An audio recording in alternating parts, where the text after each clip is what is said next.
Hello everyone, అందరూ మెచ్చేలా అందరూ టేస్టీగా తినేలా చిట్టి చిట్టి పునుగులు తయారు చేశాను. మా పాప అయితే ఇంకా ఆగకుండా తినేస్తూ ఉంది. చాలా టేస్టీగా కుదిరినాయండి.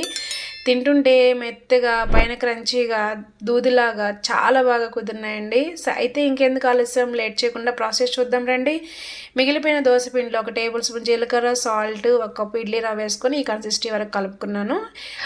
ఒక బాణీలో ఆయిల్ వేసి వేడెక్కిన తర్వాత చిట్టి చిట్టి పునుగుల్లాగా వేసేసుకోవడమే, అంతేనండి. ఈవెన్గా కాల్చుకోవాలి. బ్రౌన్ కలర్లో వచ్చిందాక చూడండి. ఓపెన్ చేసి చూస్తున్నా, లోపల మెత్తగా పైన క్రంచీగా చాలా టేస్టీగా ఉన్నాయి. తింటుంటే తినాలనిపిస్తూ ఉన్నాయి. సో ఈ విధంగా అన్నీ చేశాను. చూడండి, ఓపెన్ చేస్తే చాలా మెత్తగా ఉన్నాయి. పిల్లలకి స్కూల్ నుంచి రాగానే ఇలా ఇచ్చామంటే చాలా టేస్టీగా తింటారు. అందులో పల్లీ చట్నీ కూడా చేశాను, మా వారికి ఇచ్చానండి. అబ్బా ఎంత బాగా చేసావు పునుగులని తింటూనే ఉన్నారు. ఈ వీడియో మీకు నచ్చిందా? నచ్చితే వెళ్తూ లైక్ చేయండి, మన ఛానల్ని సబ్స్క్రైబ్ చేయండి.